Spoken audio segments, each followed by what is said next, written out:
अच्छा जी, so previous video में हम बात कर रहे थे कि हम क्या करते हैं, टाइप 2 के लिए ज़्यादा प्रेफर करते हैं एंटी डायबिटिक ड्रग देना जो कि नॉन इंसुलिनिक होती है। ठीक है, सो टाइप 2 डायबिटीज़ के लिए हमने क्या देनी है, ओरल ड्रग्स देनी है। और ओरल ड्रग्स के अंदर हमारे पास क्या आएंगी, एंटी डायबिटिक ड्रग्स आ जाएंगी जो कि नॉन इंसुलिनोजेनिक हैं। मतलब बाहर से हम इंसुलिन नहीं दे रहे, बाहर से हम ऐसी ड्रग्स दे रही हैं जो इंसुलिन के एक्शन को, इंसुलिन के रिलीज को इन्हेंस करेंगे। ठीक है, हाँ, अगर जो है वो टाइप 2 बहुत इमरजेंसी हो, शुरू में हम ओरल ट्रीटमेंट को प्रेफर करते हैं एंटी डायबिटिक ड्रग्स दे के, लेकिन लेटर ऑन केसेस में बाहर से फिर इंसुलिन भी दिया जा सकता है सबक्यूटेनियसली। ठीक है, अब बात करते हैं ओरल में। बारी बारी बात करूंगी, इकट्ठी ड्रग्स बताऊंगी तो आप लोगों ने अभी से ही परेशान हो जाना है। सो सबसे पहले जो इसके अंदर ड्रग्स आ जाती हैं वो है हमारे पास इंसुलिन सिक्रीटोगोग्यूज। ठीक है, यानी कि जो इंसुलिन को सिक्रीट करेंगी। सो हमारे पास पहली ड्रग क्या, पहली क्लास क्या आ जाती है, इंसुलिन सिक्रीटो या पता नहीं सिक्रीटागोग्यूज। ठीक है, यानी कि जो क्या करती हैं, इंसुलिन को सिक्रीट करेंगी। जो इंसुलिन सिक्रीटो वाली ड्रग्स हैं इनको हमने फर्दर दो टाइप्स में डिवाइड किया हुआ है। एक इसके अंदर हमारे पास आ जाती हैं सल्फेनाइल यूरिया, एक क्या आ जाती हैं बच्चों, सल्फेनाइल यूरिया, और दूसरी इसके अंदर आती हैं ग्लिनाइड्स। ठीक है, दूसरी क्या आ जाती हैं, ग्लिनाइड्स। अब ये दोनों इसके अंदर क्यों आती हैं, क्योंकि मैकेनिज्म ऑफ एक्शन इनका सेम है। ये जो सल्फाइनाइल यूरिया है, इस सल्फाइनाइल यूरिया को भी फर्दर डिवाइड किया हुआ है दो जनरेशन के अंदर। इसमें फर्स्ट जनरेशन ड्रग्स भी आती हैं और सेकंड जनरेशन भी। जो सेकंड जनरेशन ड्रग्स है वो प्रेफर की जाती हैं, फर्स्ट वाली इतनी ज़्यादा यूज़ नहीं की जाती। फर्स्ट जनरेशन में आती कौन सी ड्रग्स हैं क्लोरप्रोमामाइड और टॉल ब्यूटामेट। ठीक है, इसके अंदर कौन सी आती हैं, क्लोरप्रोमामाइड और टोल ब्यूटामेट जो है वो इसके अंदर आती हैं फर्स्ट जनरेशन सल्फाइनाइल यूरिया में। सेकंड जनरेशन के अंदर आपके पास तीन ड्रग्स आती हैं जो जी से ही पड़ती हैं, यानी कि इसमें आती हैं ग्लीपाइजाइड। ठीक है,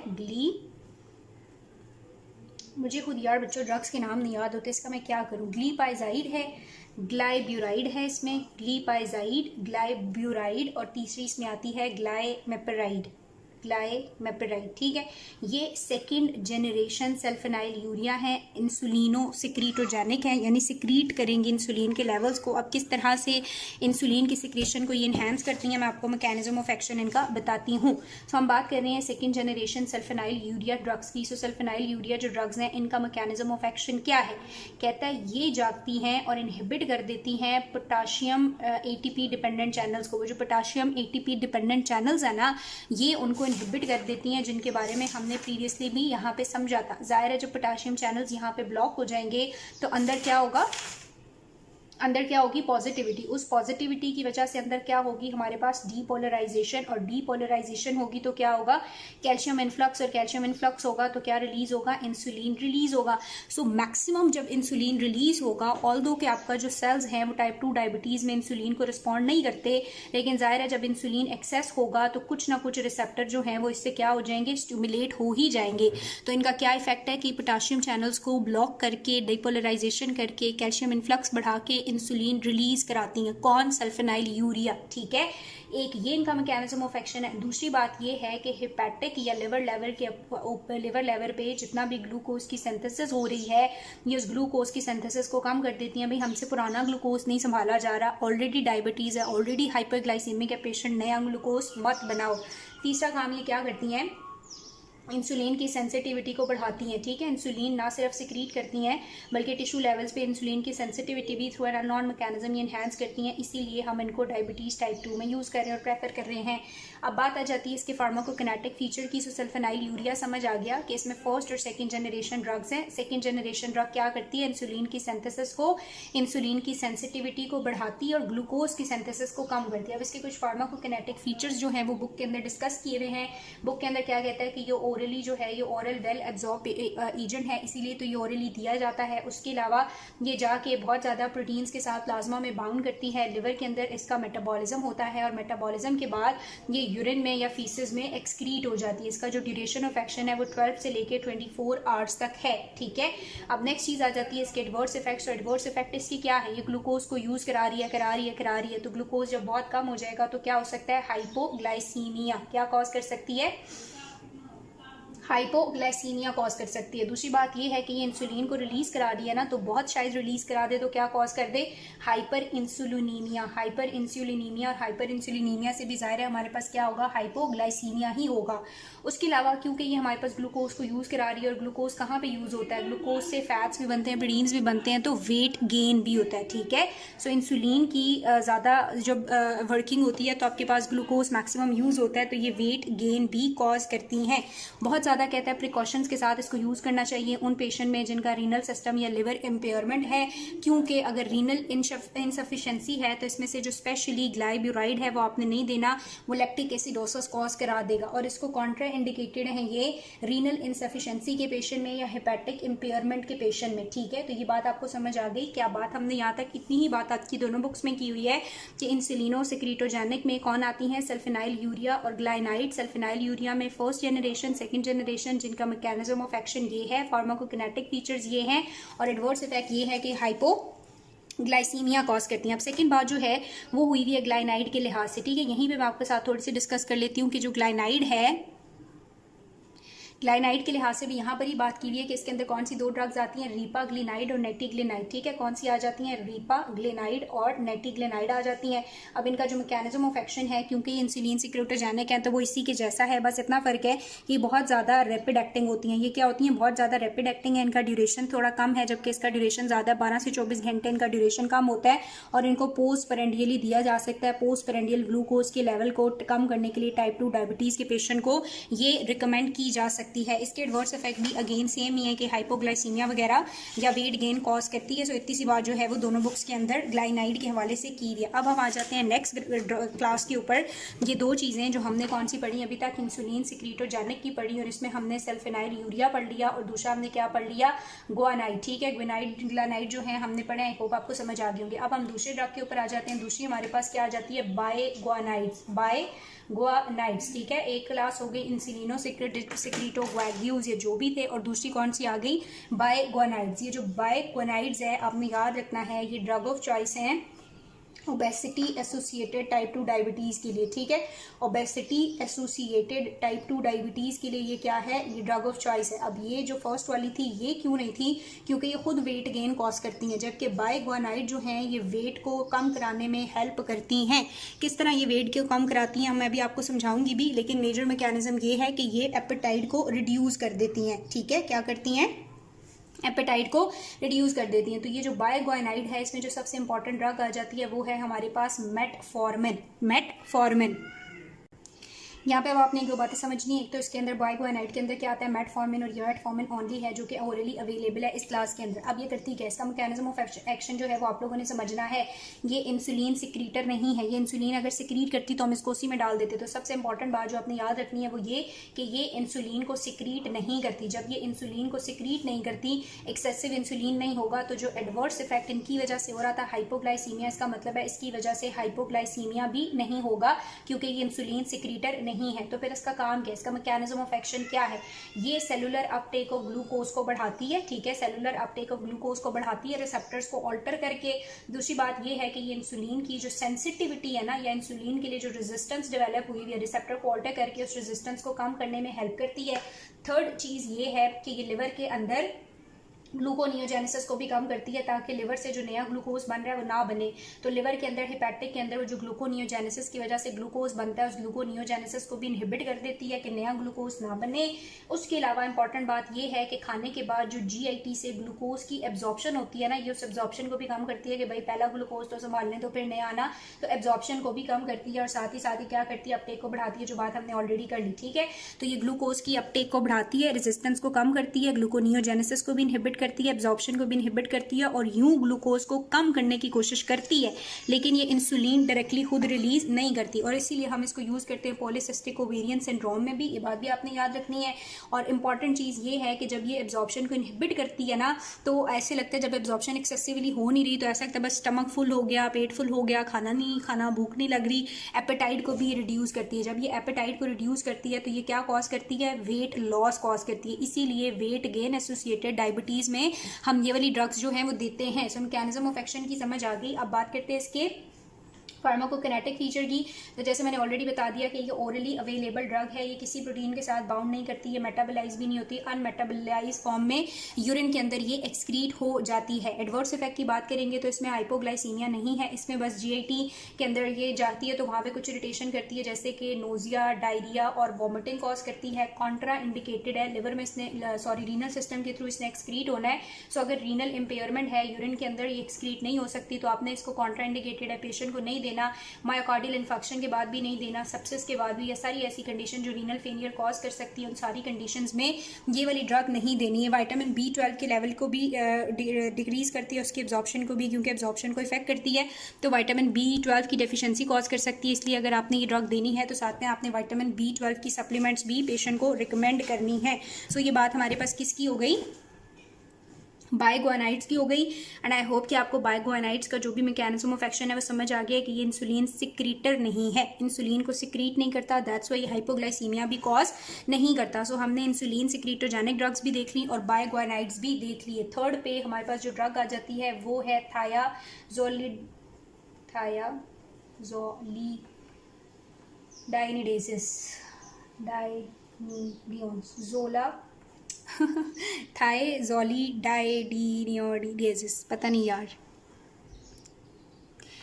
थायज़ोलिडाइनिडियोन्स, ठीक है। बहुत मुझे डांट पड़ती है अपने टीचर्स वगैरह से भी कि मेरी प्रोनाउंसिएशन जो है वो ठीक होने का नाम ही नहीं ले रही। अच्छा, एक बात ये है कि इसको यूज़ किया जाता है एज एन सेकेंड या थर्ड एजेंट के तौर पे फॉर टाइप 2, ठीक है। टाइप 2 के लिए जो फर्स्ट एजेंट के तौर पे हमने यूज़ करना है, अगर वो ओबेसिटी रिलेटेड है तो वो ये है। सेकेंड या थर्ड एजेंट के तौर पे हम थायाज़ोलिडाइनिडोन्स को यूज़ कर सकते हैं। ये जो थायाज़ोलिडाइनिडोन्स हैं, इसके अंदर कहता है 2 तरह की ड्रग्स हैं। 2 तरह की ड्रग्स में इनमें हमारे पास आ जाती है एक तो पायोग्लिटाजोन, ठीक है, ग्लिटाजोन दोनों के आगे आएगा, और दूसरी हमारे पास आ जाती है रोजीग्लिटाजोन, ठीक है। पायोग्लिटाजोन और रोजीग्लिटाजोन, ठीक है, ये दोनों इसके अंदर आ जाती है। अब मैकेनिज्म ऑफ एक्शन की बात करें तो अपने ये बात भी याद रखनी है कि जो रोजीग्लिटाजोन है इसको कम यूज़ किया जाता है क्योंकि ये कार्डियोवास्कुलर इफेक्ट कॉज करती है, जैसे कि MI या एंजाइना वगैरह के लिए रिस्क फैक्टर्स को इन्हेंस करती है। सो रोजीग्लिटाजोन को यूज़ नहीं करते, यूज़ करना पड़े तो प्रोग्लिटाजोन को यूज़ करते हैं। ये इंसुलिन की रेजिस्टेंस को कम करते हैं। कैसे कम करते हैं?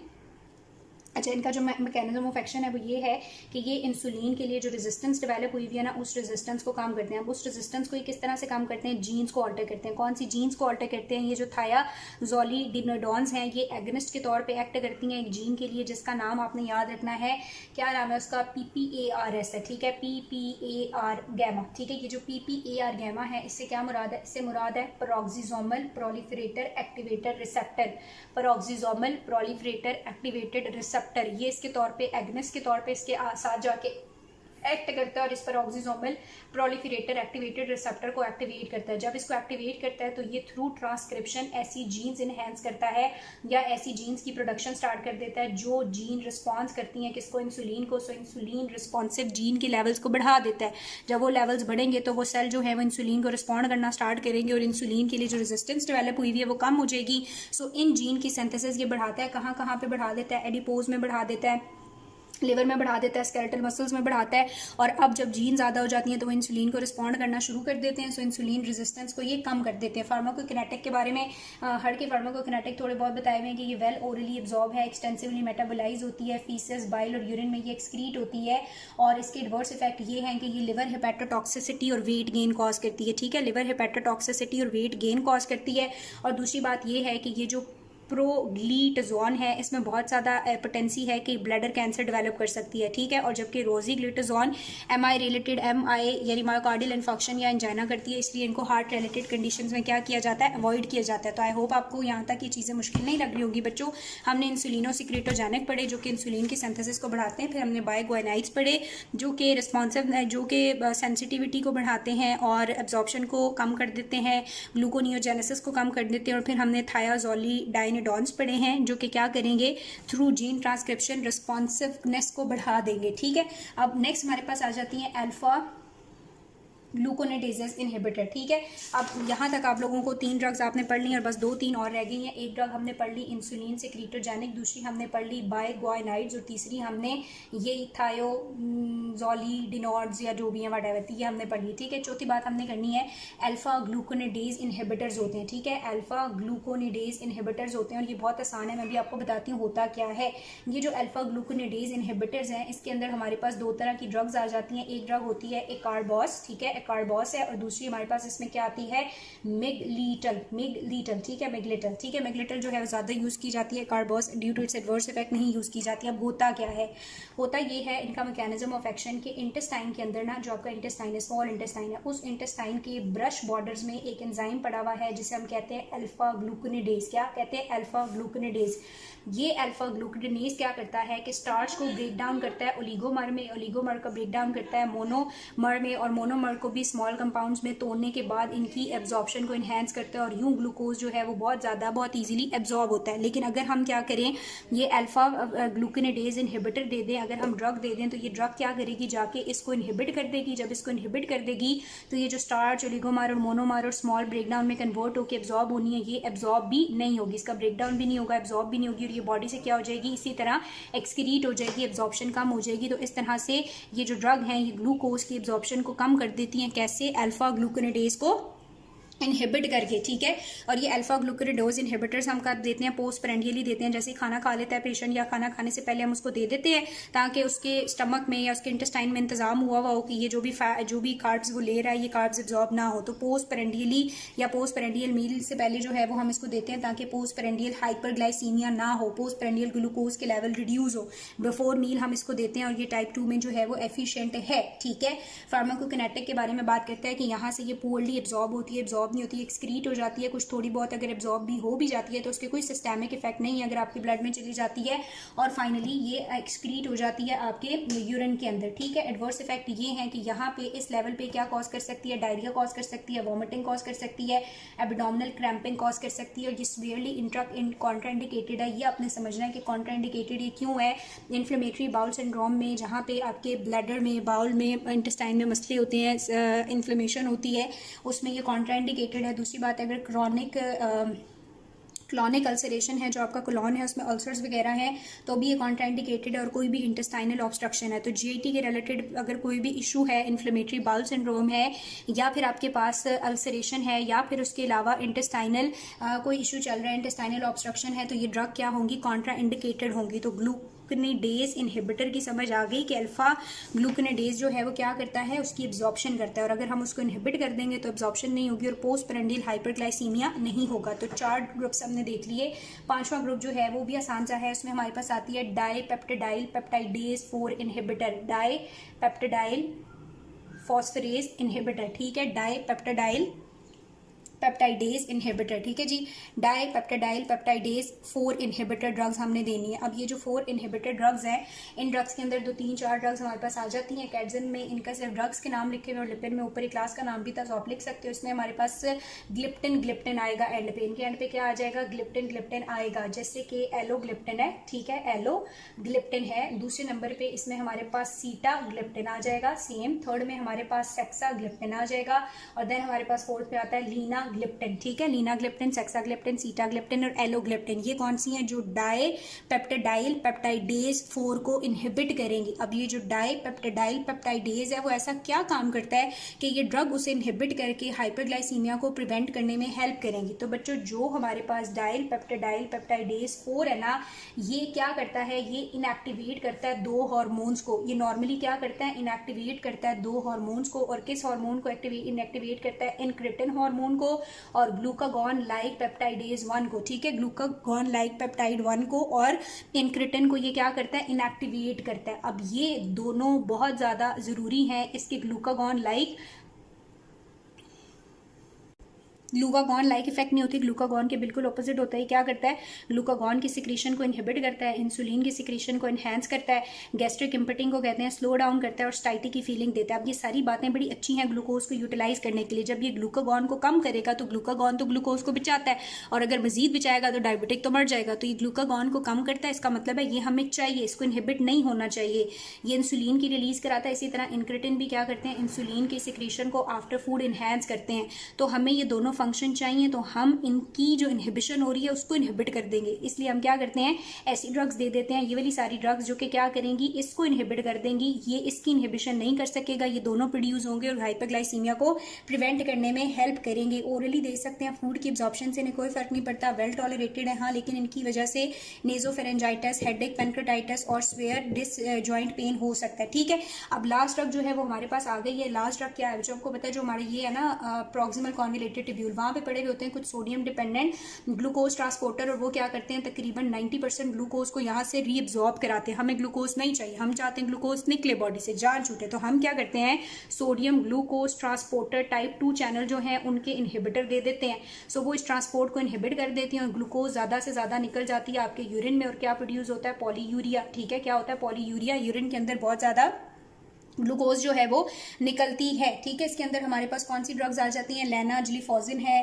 डेपाग्लिफोजिन है और एम्पाग्लिफोजिन है। ठीक है, तो इनके एंड पे क्या आता है हमारे पास, ग्लिफोजिन आता है। ठीक है, जैसे कि कैनाग्लिफोजिन है और उसके अलावा डेनाग्लिफोजिन है और एम्पाग्लिफोजिन है। ठीक है, अब ये बहुत ज़्यादा ग्लूकोज को रिमूव करा देती हैं। इसके अंदर तो एडवर्स इफेक्ट इनका पता नहीं क्यों है, लेकिन इनका एडवर्स इफेक्ट है कि ये यूटीआई में इन्फेक्शन कॉज करती हैं और जेनिटल इन्फेक्शन भी कॉज करती हैं। और अगर इन्होंने बहुत ग्लूकोज, और क्योंकि ग्लूकोज जो है वो एक ऑस्मोटिक डाययूरेटिक है, तो ये अपने पीछे पानी को भी खींचता है, बहुत वाटर लॉस होगा, तो बॉडी के अंदर क्या भी हो सकती है, हाइपोटेंशन भी हो सकती है। तो ये इसके एडवर्स इफेक्ट हैं। ठीक है जी, तो ये इतनी ही ड्रग्स जो है वो इन्होंने एक्सप्लेन की हुई है। लिपिन के अंदर एक और ड्रग बताई हुई है, ब्रोमोक्रिप्टिन। ठीक है, ब्रोमोक्रिप्टिन जो है ये कारगर डेरिवेटिव है और हमने पढ़ा हुआ है डिप्रेशन के अंदर हम इसको यूज करते हैं। तो कहता है ब्रोमोक्रिप्टिन के भी कुछ ना कुछ एंटी डायबिटिक रोल है। ये इंसुलिन की सिक्रीशन को इनहेंस करता है, ग्लूकोज की यूटिलाइजेशन में हेल्प करता है, लेकिन एग्जैक्ट मैकेनिज्म हमें नहीं पता। तो यहाँ तक बच्चों हमने पढ़े सारे के सारी एंटी डायबिटिक ड्रग्स। ये इंपॉर्टेंट है, कहीं ना कहीं यहाँ से कोई क्वेश्चन आएगा सो आपको आनी चाहिए। सो एंटी डायबिटिक ड्रग्स हमने तब देनी है जब पेशेंट को टाइप 2 हो। ठीक है, और ये कब दी जाती है, ये ओरली दी जाती हैं। स्वेयर केसेस में हमने अगेन इंसुलिन पे चले जाना है। टाइप 1 के पेशेंट को हमने क्या दी, एनालॉग दी है इंसुलिन के बाहर से। अब ये जो टाइप 2 दी, इनमें हमने सबसे पहले इंसुलिन सिक्रीटोजेनिक दी है, जिसके अंदर मैंने आपको बताया सल्फेनाइल यूरिया आ गया। उसके अंदर भी फर्स्ट जनरेशन और सेकंड जनरेशन जी वाली आ गई, वो इंपॉर्टेंट थी। दूसरा इसके अंदर ग्लिनाइड्स आए। सेकंड में हमने इसमें क्या पढ़े, बायोग्वाइनाइड्स पढ़े। और बायोग्वाइनाइड्स की क्या इंपॉर्टेंस है कि वो आपके पास इंसुलिन की सिक्रीशन को एनहेंस करती हैं, क्योंकि इंसुलिन की सिक्रीशन को एनहांस नहीं करती, ये इंसुलिन की सिक्रीशन को एनहांस करती हैं। पोटेशियम को ब्लॉक करके जो बायोग्वानाइड्स थे वो सिक्रीशन को एनहांस नहीं करती, इसीलिए उनके एडवर्स इफेक्ट में हाइपोग्लाइसीमिया भी नहीं है। थर्ड हमने वो थायाजोलिडिनॉन्स वाली ड्रग पढ़ ली। उसके बाद हमने क्या किया, उसके बाद हमने ये अल्फा ग्लूकेनेडेज पढ़ी। ये जो वाली ड्रग थी ये क्या करती थी, ये वो PPAR के थ्रू रिस्पॉन्सिवनेस को इन्हांस करती थी। फिर अल्फा ग्लूकेनेडेज पढ़े जो कि उसकी एब्जॉर्प्शन को ब्लॉक कर रही थी। देन हमने ये DP4 पढ़े जो कि इनहिबिट करके इंक्रेटिन और ग्लूकोन लाइक पेप्टाइड की सिक्रीशंस को बढ़ा रहे थे। अब आप ना ये लिपिन के अंदर अगर ये टेबल कर लेते हैं ना बहुत अच्छे तरीके से, तो ये भी आपको बहुत ज़्यादा मतलब हेल्पफुल रहेगा। इस टेबल के अंदर इन्होंने सारी ये देखो, सल्फेनाइल यूरिया, उसके अंदर सेकेंड जनरेशन ड्रग ग्लिनाइड, उसके अंदर नेटिग्लिडीन, रेपाग्लिटीन, बायोग्विनिन, मेटफॉर्मिन आ गया। ये वाली जो है इसमें पायोग्लिटाजोन था और रोजीग्लिटाजोन था। अल्फा में एस्कारबेस है, मिक्टल है, जो हमारे पास ये है लिप्टिन वाली ड्रग्स हैं, सोडियम ट्रांसपोर्टर इनहिबिटर हैं, या आप बाहर से ग्लूकागॉन लाइक पेप्टाइड एगनिस्ट भी दे सकते हो, या उसके ब्रेकडाउन को कम करोगे या फिर इसकी मदद से, या फिर आप इसके एगनिस्ट भी दे सकते हो।